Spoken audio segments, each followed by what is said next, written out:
ওই এক বন্ড দেখলাম নতুন বের হয়েছে, বক্তৃতা দিতে দিতে বললো যে ডক্টর মিজানুর রহমান আজহারি, তার মাথা যদি কেউ টুকরা করে কতল করে নিয়ে আসতে পারে তাকে আমি 10 লক্ষ টাকা পুরস্কার দিব।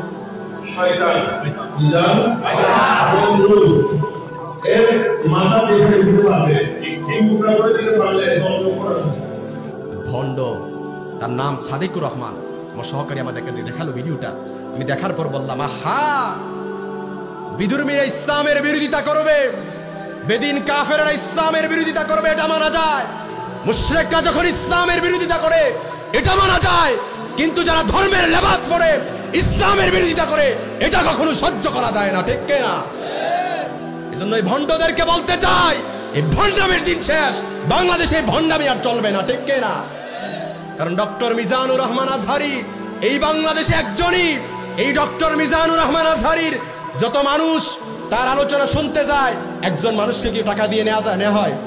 কথা বলে না কেন? টাকা দিয়ে নেওয়া হয়, ভাড়া করে নিয়ে যাওয়া হয়। সব মানুষগুলো কোরআনকে ভালোবেসে, ইসলামকে ভালোবেসে, আজহারিকে ভালোবেসে তারা মাঠে ময়দানে কোরআনের কথাগুলো শুনতে জড়ো হয়ে যায়, ঠিক না? এজন্য তোমরা যত ষড়যন্ত্র করো, তোমরা যত হই হল্লার করো, আবু জাহেল ষড়যন্ত্র করেছে, ইসলামকে দাবায় রাখতে পারে নাই। লাত উজ্জারা, উজ্জাদের যারা পূজা করেছে, উতবা সাহেবারা, তারা ইসলামের ষড়যন্ত্র করেছে, কিন্তু ইসলামের এই জুয়ার দাবায় রাখা গেছে? কথা বলেন, রেখে গেছে? আজও যারা ধর্মের লেবাস পরে, টুপি জুব্বা পরে যারা ইসলামের বিরোধিতা করো, তোমাদেরকে সাবধান আর হুঁশিয়ার করে দিতে চাই, তোমরা কখনো ইসলামের জুয়ার কখনো দাবায় রাখতে পারবা না, ঠিক না? এজন্য আমি ওকে হুঁশিয়ার করে দিয়েছি, তুমি যদি ক্ষমা না চাও তাহলে জাতি তোমাকে দেখে নিবে। এই জাতির কাছে এমন ভাবে নিমজ্জিত হতে হবে, এই দেশ ছেড়ে পাশের দেশে পালিয়ে ভাড়াটিয়া থাকা লাগবে। কথা বলবে কেন?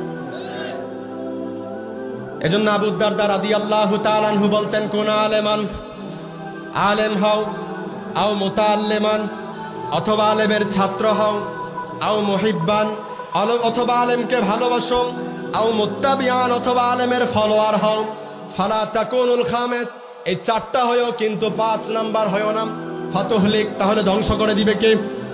আরো জোরে বলতে হবে কে?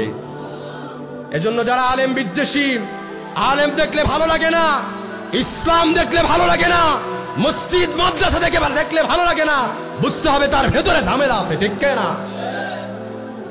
ভণ্ড ওই মাজার পূজারী সাদিককে বলতে চাই, তার নাম মনে হয় খুব সম্ভব সাদিকুর নাম নাকি, তাকে বলতে চাই, তুমি যে বক্তৃতা দিয়েছো, কোরআন প্রেমী মানুষদের কলিজা আঘাত দিয়েছো, তোমাকে হুঁশিয়ার, সাবধান।